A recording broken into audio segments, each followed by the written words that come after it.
श्री महाप्रज्ञ गुरवे नमः। जिसके सांसों में रहता है शाश्वत शांति का स्पंदन, उस महाप्रज्ञ को वंदन, उस महाप्रज्ञ को वंदन। सत्य अहिंसा अनेकांत को अर्पित जिसका तन मन, उस महाप्रज्ञ को वंदन, उस महाप्रज्ञ को वंदन। जिसके सांसों में रहता है शाश्वत शांति का स्पंदन, उस महाप्रज्ञ को वंदन, उस महाप्रज्ञ को वंदन।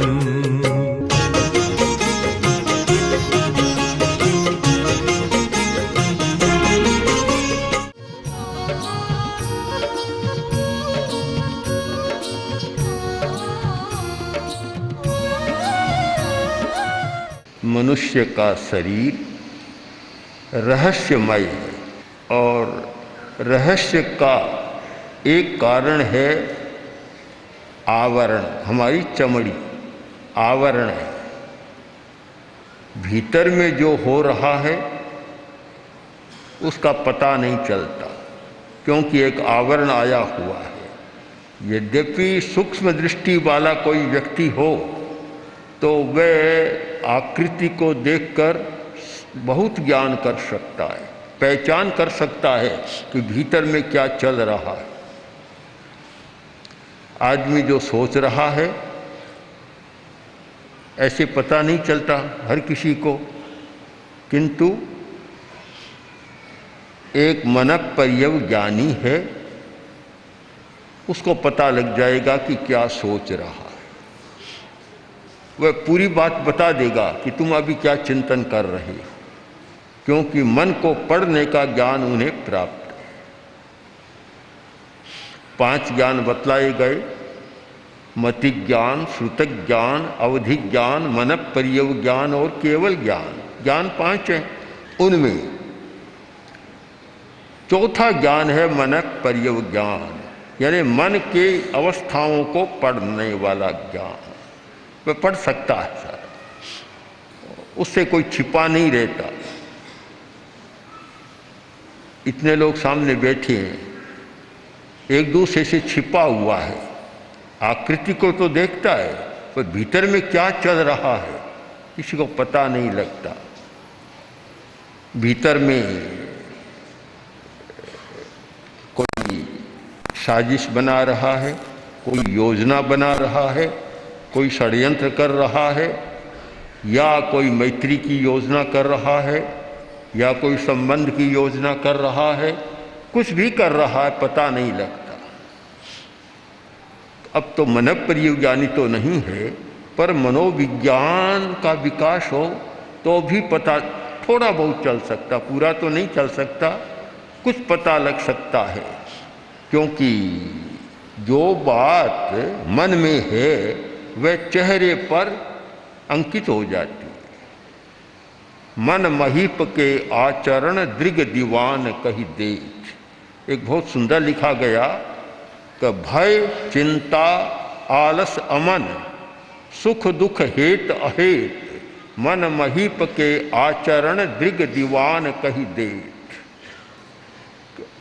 मन रूपी तो है राजा और आंख है उसकी दूत, प्रतिनिधित्व करने वाली। दीवान है, मंत्री है। पुराने जमाने राजाओं के दीवान होते थे, तो आंखें दीवान है। तो अब राजा क्या सोच रहा है वह बात ये दीवान बता देता है। मन क्या सोच रहा है आंखें बता देती है। आंख से भी पता लग जाता है कि क्या सोच रहा है।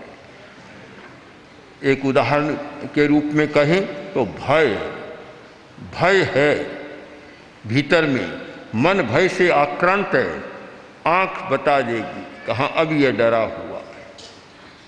आंख में सारा प्रतिबिंबित हो जाता है।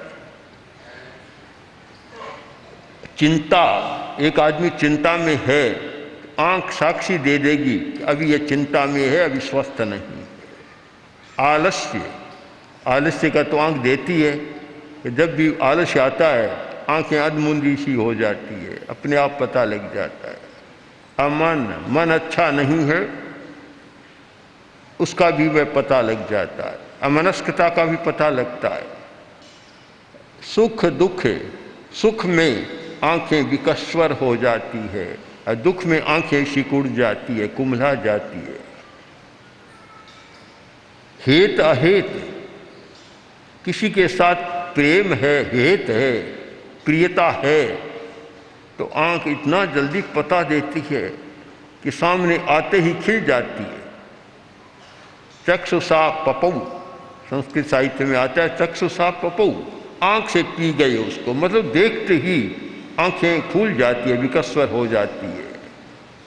और अहेत, कोई विरोधी सामने आता है, अप्रिय व्यक्ति सामने आता है तो आंखें एकदम रंग बदल जाता है, लाल हो जाती है और कुछ हो जाता है, इतना परिवर्तन हो जाता है। तो आंख भीतर की बात बता देती है, ललाट भी भीतर की बात बता देता है, ललाट पर होने वाली रेखाएं भी भीतर की बात बता देती है। और उसी आधार पर यह फेस रीडिंग की विद्या का विकास हुआ कि आकृति विज्ञान, आकृति को देखो और भीतर को जान लो। सबके पास मनः प्रयोग ज्ञान नहीं होता, बड़ी साधना के बाद प्राप्त होता है मनः प्रयोग ज्ञान। और ये आकृति विज्ञान भी सबको उपलब्ध नहीं होता। कोई कोई आदमी इतना कुशल होता है जो बता देता है। तो भीतर की दुनिया को समझना बड़ा कठिन काम है, बहुत मुश्किल है। आवरण है, चमड़ी का आवरण, ढक्कन आ गया, इसलिए भीतर का पता नहीं लगता। किंतु अगर व्यक्ति साधना करे, वो भीतर को देखने की साधना करे, तो वह फिर बाहर कम देखता है, भीतर का उसको पता लग सकता है। बहुत बार होता है, एक आकृति को देखा और एक बात कही, सामने वाले को अचंभा होता है, आश्चर्य होता है कि तुमने मेरे मन की बात कैसे जान ली। मन की बात को तो जाना जा सकता है, किंतु सामने वाला इतना गंभीर अध्ययन करने वाला व्यक्ति हो तभी पता लगता है। सामान्य नियति, सामान्य स्थिति यह है कि आदमी बाहर के आकार को तो जानता है, भीतर को नहीं जानता। फिर भी एक कसौटी हमारे सामने और है, और वह है व्यवहार। व्यवहार, तो आदमी जो व्यवहार करता है उससे पता लग जाता है कि आदमी भीतर में क्या कर रहा है, क्या सोच रहा है। शायद बिहेवियर साइकोलॉजी का विकास हुआ, व्यवहार मनोविज्ञान सारा जो व्यवहार का विश्लेषण करता है, और व्यवहार के आधार पर बहुत सारी बातें सामने आती है। प्रसंग रहा कषाय का, कषाय, अनेक प्रकार के लोग होते हैं।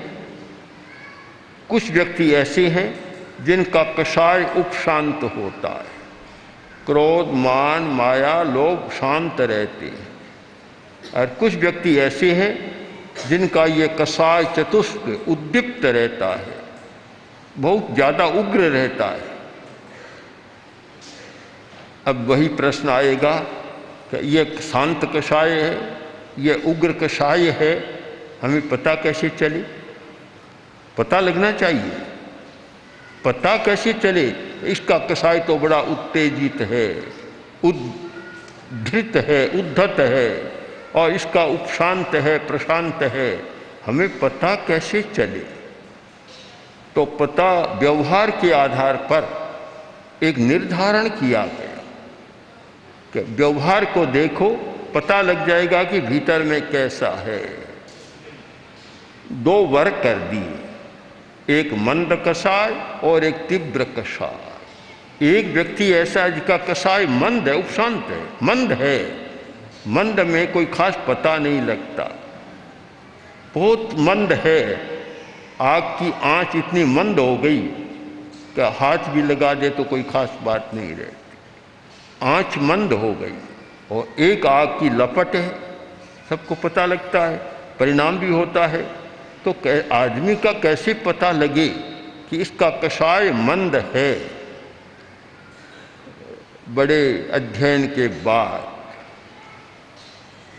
आचार्यों ने, अनुशीलन के बाद एक निष्कर्ष की भाषा में कहा कि पीय वायणम, मंद कषाय का पहला लक्षण है पीय वायणम, प्रिय वचन। अगर वह बोलता है तो प्रिय वचन बोलता है, कटु वचन मुंह से नहीं निकलता, मीठा वचन मुंह से निकलता है। कीड़े कभी नहीं झरते, अमृत की बूंदें टपकती है। तो समझ लो ये मंद कषाय वाला व्यक्ति है। एक बड़ी कसौटी है व्यवहार की।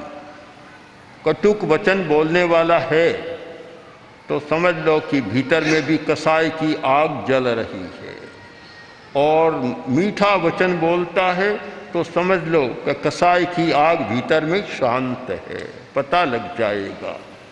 एक लक्षण पता लग गया हमें। लक्षण का काम ही है कि जो चीज़ दिखाई नहीं देती पर लक्षण के द्वारा उसका पता लग जाता है। दूसरी बात कि दुब्बयणे दुज्जड़े खम कारणम, सामने वाला व्यक्ति दुर्वचन बोल रहा है, खराब वाणी कह रहा है, अश्लील भाषा का प्रयोग कर रहा है, अशिष्ट भाषा का प्रयोग कर रहा है, दुर्जन आदमी है, और सामने वाला व्यक्ति क्षमा कर रहा है, शांत है, कुछ भी नहीं कह रहा है। समझ लो वह है उपशांत कषाय वाला, मंद कषाय वाला, और सामने वाला व्यक्ति है तीव्र कषाय वाला। बिना दुर्वचन को सहन कर ले, कषाय शांत है, नहीं तो सहन नहीं कर सकते। अनेक घटनाएं आती है, भगवान बुद्ध की भी ये घटना आती है। आदमी आया, बहुत गालियां दी। गाली कोई बुरे आदमी को दी जाती है ऐसा नहीं मानना चाहिए, भले भले आदमियों को भी गालियां बहुत दी जाती है। क्यों? गाली देने वाला कैसा है, सुनने वाला कैसा है, अलग बात है। देने वाला तो आक्रोश में आता है, सबको गालियां देता है, किसी को बख्शता नहीं है। जब आवेश में आता है सबको गालियां दे सकता है। गालियां दी, बोलता गया, बोलता गया, बोलता ही गया, आखिर थक गया। गुस्सा नहीं आया, थक गया। क्या बात है, गुस्सा नहीं आ रहा है? तब बोला कि मैंने तुमको इतनी गालियां दी और तुम्हें गुस्सा नहीं आया, वापस बोले नहीं तुम? तो महात्मा बुद्ध ने कहा कि तूने दी, तुम्हारी इच्छा है, तुम समझते हो, व्यवहार के आदमी हो, समाज में रहते हो, व्यवहार को जानते हो कि जब कोई प्रसंग होता है, विशेष स्थिति आती है, लोग हाथी देते हैं। हाथी चलती थी पुराने ज़माने में, हाथी देते हैं। तो जिस घर में कोई प्रसंग है वह हाथी देता है, और अमुक घर को देता है। वहाँ कोई आदमी हाथी लेकर गया और वह कहता नहीं मैं नहीं रखूँगा, तो हाथी कहाँ जाएगी? कहाँ जाएगी? कि जहाँ से लाया था उसी घर पर चली जाएगी। अब तूने गालियाँ दी, हाथी दी मुझे, और मैंने तुम्हारी हाथी को स्वीकार नहीं किया, तो गाली कहाँ जाएगी? जिस घर से आई उसी घर पर जाएगी। तो गालियाँ वापस तुम्हारे पास आ गई, मैंने उसको स्वीकार नहीं किया, मैं गुस्सा क्यों करूँगा? फिर लज्जित हो गया। समझ में आया कि कितनी भूल मैंने की है। तो जो व्यक्ति इतना शांत रह सकता है, इतना शांत, समझ लो मंद कसाय वाला, कसाय उसका मंद है, उपशांत है, दुर्वचन कहने पर भी कभी उत्तेजित नहीं होता, समस्या आने पर भी उत्तेजित नहीं होता। आचार्य तुलसी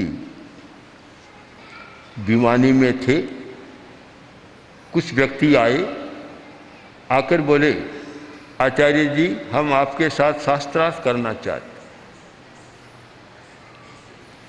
गुरुदेव ने कहा अब शास्त्रार्थ का जमाना चला गया। पुराने जमाने में शास्त्र होता था, अखाड़े जमते थे, मल्ल कुश्तियाँ सी होती थी और बड़ा भारी आडंबर होता था। गुरुदेव ने कहा अब जमाना चला गया, अब आप क्या करेंगे? बोले नहीं हमें तो करना है। इतना आग्रह किया। गुरुदेव ने कहा आखिर आपकी मनसा क्या है, क्या चाहते हैं आप, क्यों करना चाहते हैं? आप यही बात कर ले। अब बाजार में जाएं, एक को मध्यस्थ बनाएं, एक को अध्यक्ष बनाएं, एक को यह बनाएं, इतना बड़ा समारंभ करना बाजार में कहाँ संभव होगा और कौन नेतृत्व करेगा उसका? आपको बात करना हो तो यहाँ कर ले, हम आप पूछ ले, हम उत्तर देने को तैयार है कि नहीं हमें तो शास्त्रार्थ ही करना है। इतना आग्रह किया। तब गुरुदेव ने पूछा आखिर बता दिया आप चाहते क्या है? आदमी भले थे, कह दिया आचार्य जी हमारी इच्छा यह है कि हम बाजार में सारे आम आपको हराना चाहते। अब ऐसी बात है कि आदमी उत्तेजना में आ जाएगा। एक आदमी और इतने बड़े महान आचार्य को हराने के लिए आए और बात कहे तो उत्तेजना का प्रसंग हो सकता है, पर उसके साथ भी अच्छा व्यवहार, समझ लो सामने मंद कसाय वाला व्यक्ति है। आचार्य वर ने कहा बस आपकी इतनी सी इच्छा है तो फिर एक चूहिया को निकालने के लिए पहाड़ को खोदने की क्या जरूरत है?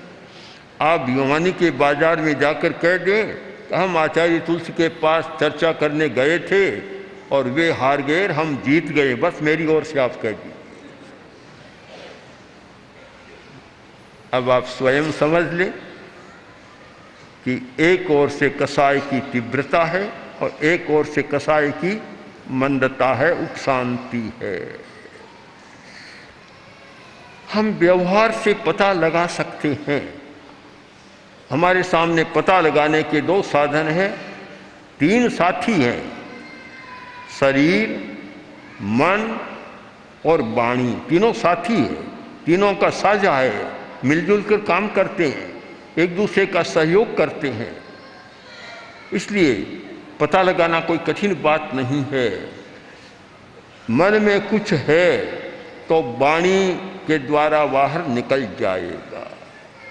जो मन में है वाणी से निकलेगा और इसीलिए वह कहावत चल पड़ी कि बोल्या के लाधा, बोल्या के लाधा, बस बोला पता लग गया कि आदमी कैसा है। वाणी भीतर की बात को प्रकट कर देती है और कभी कभी शरीर प्रकट कर देता है। वाणी का व्यवहार और शारीरिक व्यवहार ये गवाही देता है, साक्ष्य देता है कि भीतर में आदमी कैसा है। कि जिस व्यक्ति का कसाय मंद होता है वह क्षमा करना भी जानता है। ऐसे लोग भी हैं। एक बार भी कुछ हो गया, ऐसी गांठ घुल गई कि मरते समय श्वास तो उसका निकल जाएगा पर वह गांठ मरते समय भी नहीं खुलेगी, साथ लेकर चला जाएगा। ऐसे लोग भी होते हैं। तो समझ लो कि वह व्यक्ति कोई तीव्र कसाय वाला व्यक्ति है।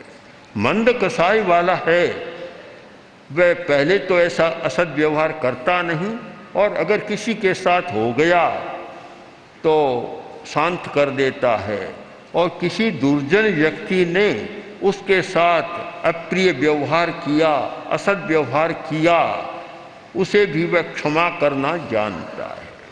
बहुत बड़ी बात है क्षमा करना, बहुत कठिन काम है क्षमा करना। किंतु जिसका कसाय शांत होता है वह क्षमा कर देता है। मंद कसाई के लक्षण: एक, प्रिय वचन, कटु वचन नहीं बोलता। दूसरा, दुर्वचन कहने वाले को भी क्षमा कर देता है और दुर्जन, दुर्व्यवहार करने वाले को भी क्षमा कर देता है। 3 कसौटियां या 3 लक्षण हमारे सामने आ गए। चौथा लक्षण है गुण ग्रहणम, गुण ग्रहण। दोनों प्रकार के व्यक्ति हमें मिलते हैं। एक व्यक्ति ऐसा होता है कि गुण में भी दोष देखता है, और एक व्यक्ति ऐसा होता है कि दोष में भी गुण देखता है, दूसरे के गुण का ग्रहण कर सकता है, दूसरे के गुण की प्रशंसा कर सकता है और दूसरे के गुण को प्रोत्साहन भी दे सकता है। जिस व्यक्ति में गुण ग्रहण करने की क्षमता है वह वास्तव में शांत कषाय वाला है। महात्मा गांधी सचमुच उपशांत कषाय वाले व्यक्ति थे। यह तो आप जानते हैं कि कोई भी काम करता है तो विरोधी भी इस दुनिया में हुए बिना नहीं रहते, विरोधी भी होते हैं, अप्रिय प्रसंग पैदा करने वाले भी होते हैं, सब प्रकार के लोग होते हैं। गांधी जी के पास एक लिफाफा आया, पत्र था, साथ में पिन भी था। तो गांधी जी ने देखा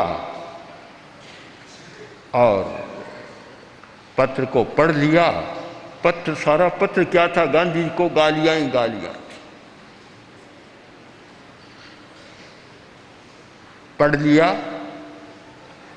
अब वह व्यक्ति जिसने पत्र लिखा था स्वयं आया, आकर बोला, आपने मेरा पत्र पढ़ लिया? हाँ, पढ़ लिया। तो फिर क्या किया आपने? कि तुम्हारे पत्र में जो बातें थी, लिखा था, उसको तो मैंने पढ़ा और रद्दी की टोकरी में डाल दिया, और तुम्हारे पत्र के साथ जो निब थी उसको मैंने ले लिया, मेरे पास रख लिया, मेरे काम आ जाए। जो काम की बात थी मैंने रख ली, और जो निकम्मी बात थी उसे रद्दी की टोकरी में डाल दिया, तुम्हारी बात समाप्त हो गई। एक व्यक्ति गुण ग्रहण करता है, दोष में भी गुण निकाल लेता है, दोष में भी अच्छाई निकाल लेता है। और एक व्यक्ति ऐसा होता है जिसकी तुलना संस्कृत साहित्य में मक्खी के साथ की गई कि मक्षिका इव व्रणे। जहाँ भी मक्खी है और शरीर में कहीं भी फोड़ा फुंसी है, सीधी जाकर वहाँ बैठे। मक्खी बहुत छिद्र को देख लेती है, दोष को देख लेती है। तो एक छिद्रान्वेषण करना, दोष का छिद्रान्वेषण करते रहना, और एक व्यक्ति गुण ग्रहण कर लेता है, जितनी बात काम की होती है, गुण की होती है, उसको ले लेता है। ये तो जानते हैं कि दुनिया में ऐसा कोई व्यक्ति नहीं होता जिसमें कोई गुण न हो, और ऐसा व्यक्ति भी नहीं होता जिसमें कोई दोष न हो, कोई कमी न हो। जब तक व्यक्ति वीतराग नहीं बन जाता तब तक गुण और दोष दोनों रहते हैं। मात्रा का अंतर है, मात्रा का, तो किसी में दोष की मात्रा ज़्यादा होती है और गुण की मात्रा कम होती है, और किसी में गुण की मात्रा ज़्यादा होती है, दोष की मात्रा कम होती है। हमारी दुनिया में एक भी पदार्थ ऐसा नहीं जिसको हम अमृत कह सकें, जिसको विष कह सकें। विष में भी अमृत की मात्रा है, अमृत में भी विष की मात्रा है। तो फिर हमारी दृष्टि का अंतर है, दृष्टि का। अगर हमारी दृष्टि गुण ग्रहण करने वाली है तो बुराई में से भी हम अच्छाई को निकाल लें। ओम श्री महाप्रज्ञ गुरवे नमः। गुरवे नमः, गुरवे नमः। ओम श्री महाप्रज्ञ गुरवे नमः। गुरवे नमः, गुरवे नमः। ओम श्री महाप्रज्ञ गुरवे